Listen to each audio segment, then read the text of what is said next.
So, a thong is a type of swimwear. The second vowel in swimwear is a diphthong. Correction, the second vowel in swimwear is a monophthong.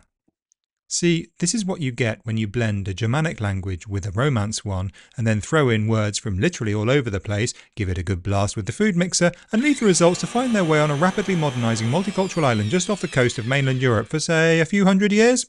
That's going to work, isn't it?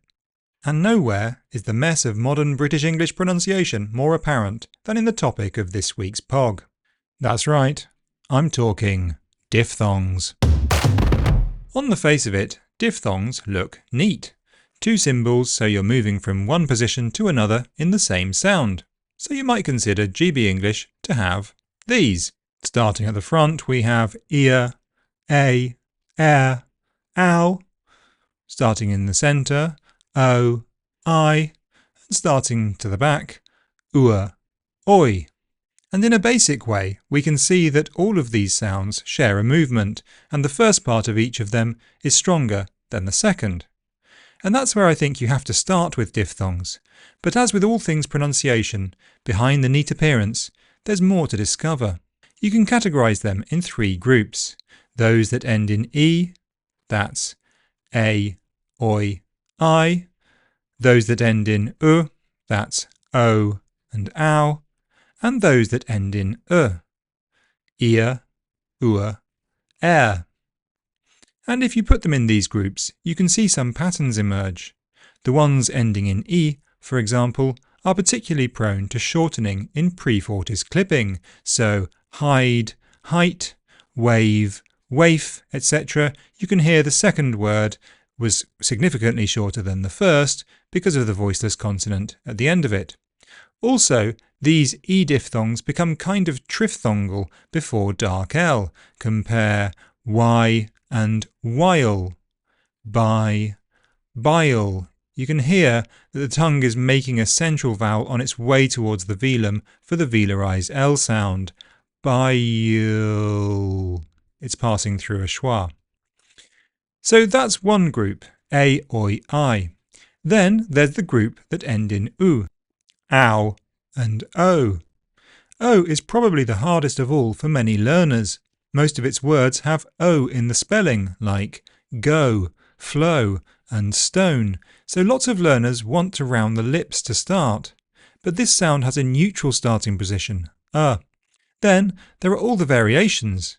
It changes to o before dark L, so compare go and gold, so and soul. You can hear a more back starting position in the words ending with ul. And the starting position is different in just about every different English accent as well. It's to the front in Liverpool. Ew, go. It's to the back in Manchester. Oh, go. It's open front in Cockney. Ow, no. It's open central in Dublin. Oh, you get the idea. Go. This sound has a lot of variations. But by far the most difficult group of diphthongs, at least from a teaching perspective, are the centering ones, ear, ua, air.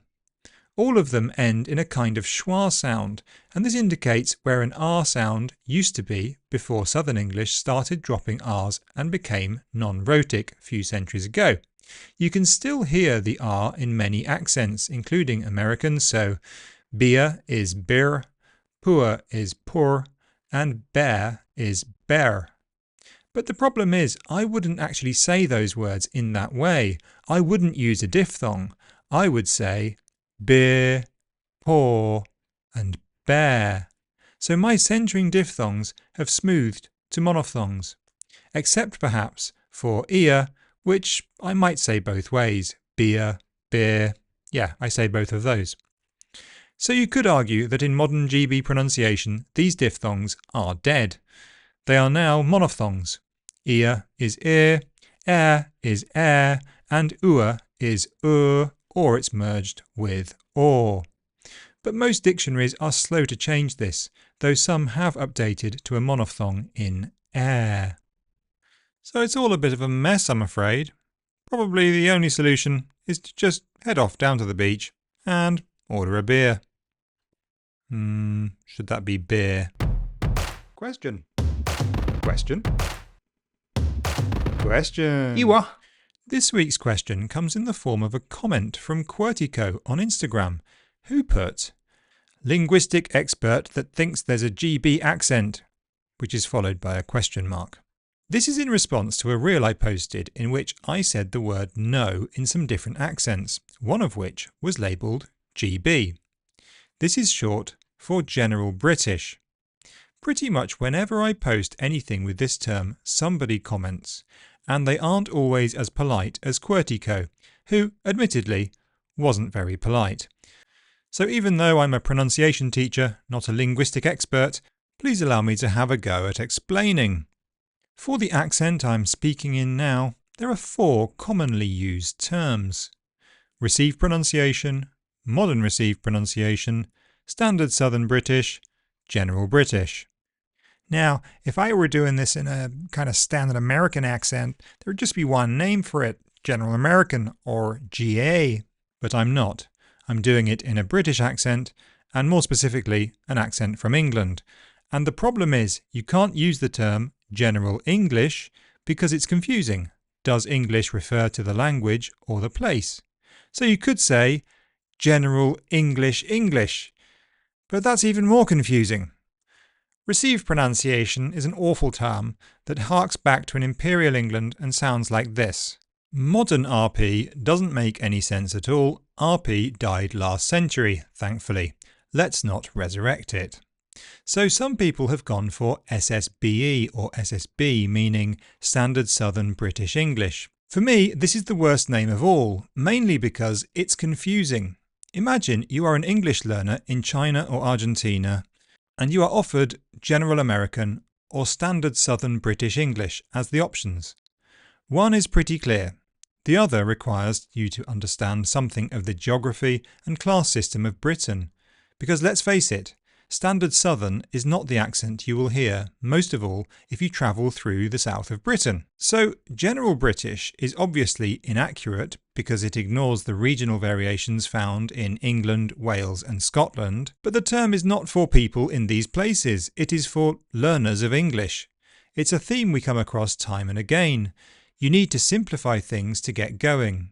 All of the names of this so-called standard accent will offend or confuse some people, but in my view, General British is the least confusing for worldwide English learners, and that is the target audience for what we do. I hope that clears it up, Quertico, though I know very well I'll be receiving more messages about this tomorrow, and the day after, and the day after that. If you'd like to see a more detailed analysis of these terms, head over to the IPA section of the Pronunciation Studio website and the article named RP versus SSB versus GB. You can also find the video on the Pronunciation Studio YouTube channel. Right, that's all for this week. This one seems to have been a slightly longer episode.